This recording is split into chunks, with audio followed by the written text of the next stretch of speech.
vitamin A di buah apel, saya pakai uji kuali atau kuanti? Kuanti. Kuanti. Kalau kuanti, saya bisa menemukan jumlah dan banyaknya suatu zat. Jadi saya bisa tahu, oh vitamin A di buah apel berapa, vitamin C di buah apel berapa, seratnya di buah apel berapa. Itu uji kuantitatif. Jadi kalau seandainya nanti kalian skripsi, terus mau melakukan uji terhadap suatu bahan makanan ataupun sayuran atau apapun itu, kalau ditanya sama laboran, mau uji kualitatif atau uji kuantitatif, kalian jangan bingung. Ya, kalau kalian hanya mau identifikasi ada atau tidaknya zat, kalian pakai uji Kualitatif. Kalau sampai pada jumlah masing-masing zat yang terkandung, pakai uji Kuantitatif. kuantitatif. Oke.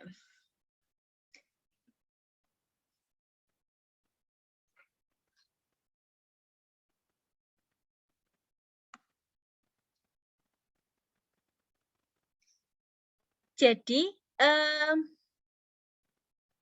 kalau uji kualitatif, tadi seperti yang saya sampaikan, dia hanya untuk ngedeteksi ada atau tidak senyawa atau zat atau unsur ion yang terdapat dalam sampel tersebut. Jadi hanya ada atau tidak, tapi tidak sampai ke jumlah.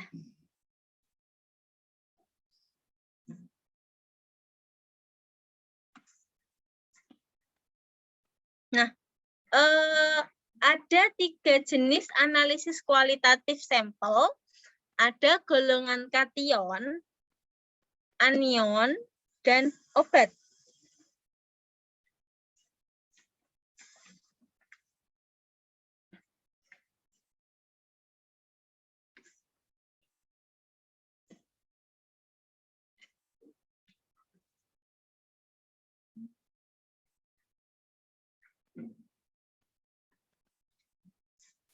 Nah, ini diabaikan saja.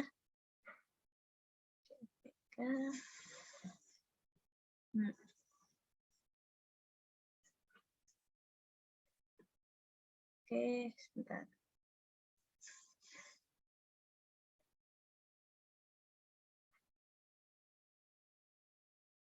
Nah, kalau analisis kuantitatif, dia sampai bisa menentukan jumlah atau banyaknya zat, seperti yang saya sampaikan tadi. Makanya, kalau seandainya kita uji kuantitatif, pasti nanti akan ada satuannya. Entah itu satuan atau kadarnya, baik berupa berat, gram per liter, atau molar, atau persen. Ada satuan. Satuannya bergantung dengan kadar zat yang dicek. Karena beda satuan, beda itu. Beda kadar, beda satuan. Nah, ini yang kalian harus lakukan kalau seandainya kalian mau menganalisis kuantitatif terhadap suatu sampel. Yang pertama, kalian melakukan pengambilan atau pencuplikan sampel. Semisalkan kalian tadi mau ambil sampel buah apel. Kalian harus memilih sampel yang mewakili populasi yang kalian ingin teliti. Kalau misalkan kalian pilih buah apel Malang, pilih buah apel yang bagus.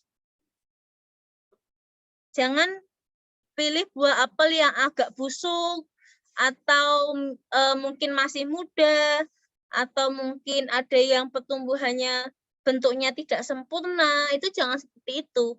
Jadi yang kalian ujikan itu yang betul-betul sesuai dengan sampel yang ingin kalian teliti, populasinya itu mewakili. Kemudian yang kedua, mengubah analit menjadi suatu bentuk sediaan. Analit itu tadi yang mau diuji ya. Jadi zat yang mau kita uji itu disebut analit.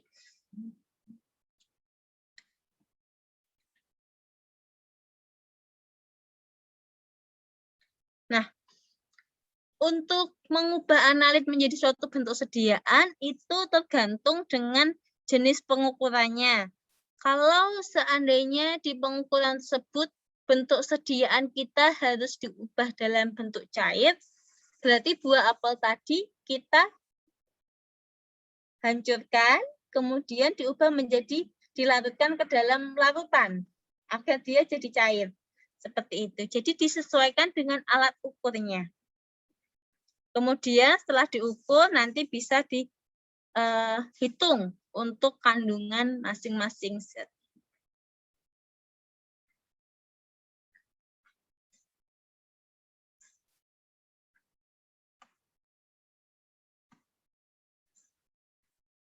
Nah, ini adalah contoh yang kalian harus bisa bedakan perbedaan analisis kualitatif dan kuantitatif.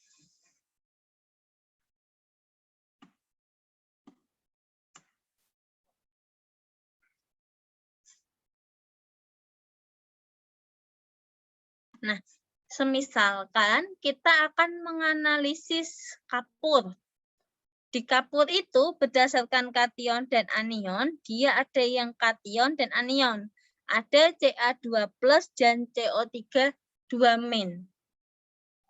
Kalau kita hanya tahu ada Ca2+ dan CO3 2-, itu analisis kuali apa kuanti? Kualitatif. Kualitatif. Tapi kalau seandainya saya bilang ditemukan hasil kadar Ca2+ dalam kapur sebanyak 75% dan CO3 2-nya 25%, itu kuanti atau kuali? Kuantitatif. Kuantitatif. Tuh.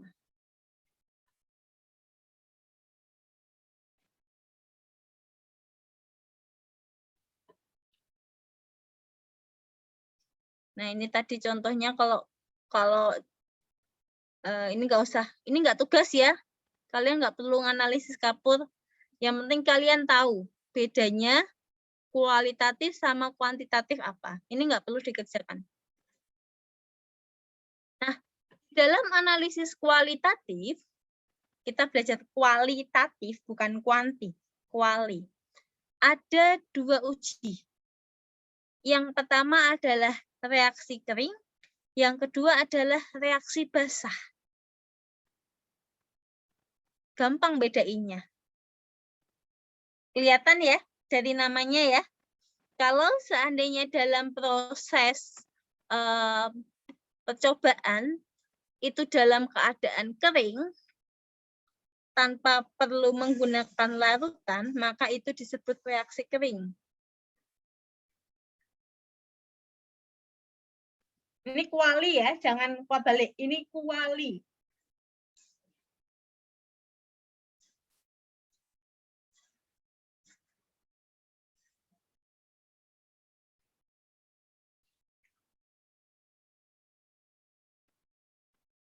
Contoh reaksi kering itu ada uji nyala, ada uji manik borak.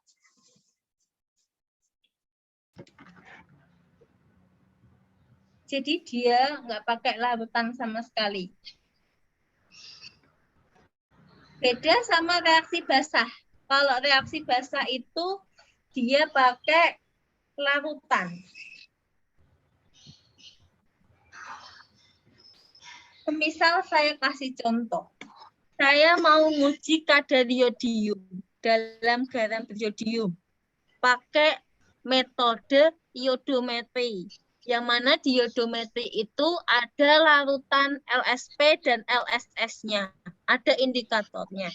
Kira-kira itu reaksi kering atau reaksi basah? Basah.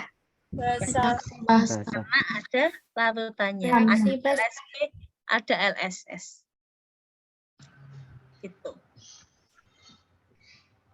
Nah, kalau tadi kita belajar tentang analisis kuali, Sekarang kita belajar tentang analisis kuanti.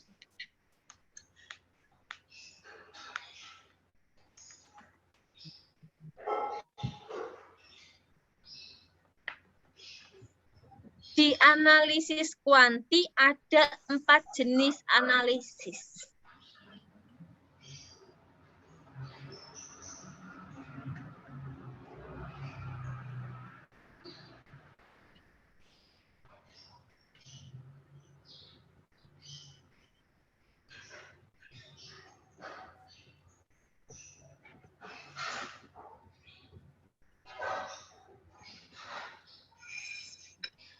Kalau misalkan saya kasih contoh, misalkan di sini analisis yang pertama adalah analisis proksimat. Analisis proksimat adalah penetapan banyaknya tiap unsur tanpa memperhatikan senyawa yang sebenarnya ada dalam sampel tersebut. Misalkan saya mau uji buah apel. Di situ saya menganalisis proksimat. Saya bilang ke laborannya, Mbak, saya mau analisis proksimat buah apel. Saya nggak peduli di buah apel itu ada senyawa apa. Saya juga tidak tahu. Jadi biasanya dia diujikan pada bahan makanan yang sebelumnya belum pernah diuji. Jadi di situ nanti di analisis proksimat akan ada zat yang ada dan ada yang tidak ada. Misalkan, oh ternyata di buah serat itu ada kadar airnya, ada jumlahnya berapa, ada. Kemudian kalau vitamin C ada, vitamin E ada. Tetapi ternyata vitamin B-nya nggak ada. Nah, nanti hasil vitamin B itu hanya akan muncul tanda strip atau tidak ada.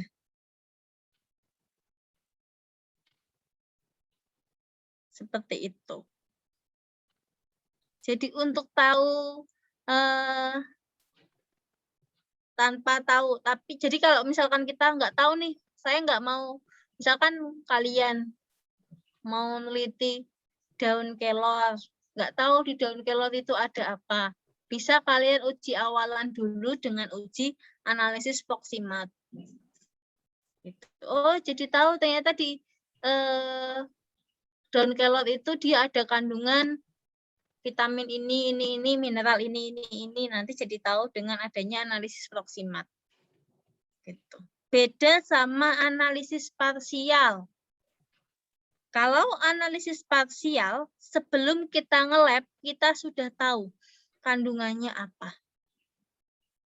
Misalkan, saya sudah tahu nih, di buah apel itu ada flavonoid.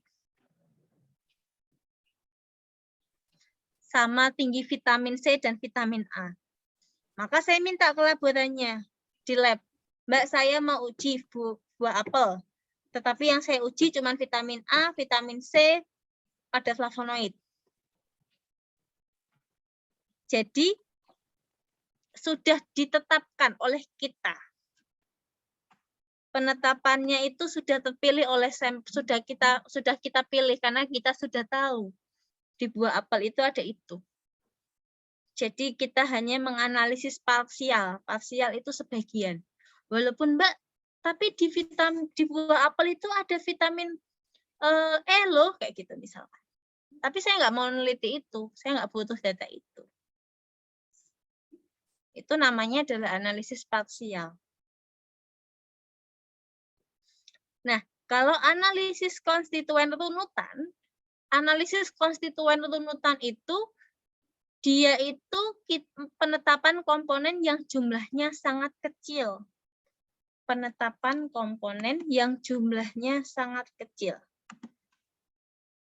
Jadi, kalau misalkan buah apel itu ada vitamin B-nya. Vitamin B itu itu setahu kalian ada vitamin B apa saja sih? B1, B12.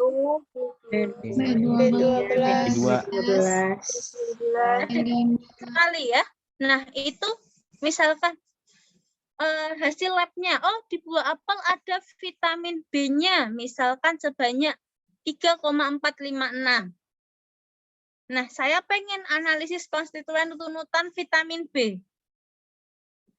Supaya tahu tuh, dari 3,456 tuh B1-nya berapa, B2, B3-nya berapa, B5-nya berapa, B6-nya berapa, B12-nya berapa. Walaupun jumlahnya sangat kecil, tapi saya mau itu kedeteksi.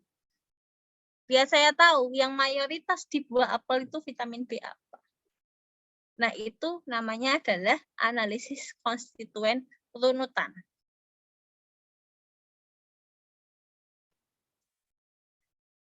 Kalau yang terakhir adalah analisis lengkap, kalian sampai bisa tahu kandungan apa saja yang di dalam makanan, bahan makanan tersebut, sampai tahu proporsinya. Jadi sampai tahu berapa persen sih buah itu, misalkan jadi tahu bahwa di buah itu atau bahan makanan itu tuh yang paling dominan itu apa, berapa persen. Misalkan yang paling dominan buah itu serat, seratnya sampai berapa persen. Kemudian yang dominan kedua misalkan vitamin A, vitamin A-nya itu berapa persen sih yang mendominasi buah itu. Gitu. Itu yang analisis lengkap. Gitu. Sudah. Sebelumnya saya masih ada waktu Mbak Sipen? Masih Bu sampai 12.30. Oke, sampai 12.30. Kemarin saya dapat info katanya ada yang mau ke kampus ya? Iya Iya, Ibu. Bu. Ada, Boleh Bu. itu surat Surat apa? Buat keterangan yang offline. boleh praktek di kampus.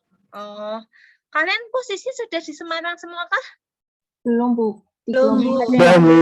Belum. Ada yang udah, ada yang belum ya? Terus kalau yang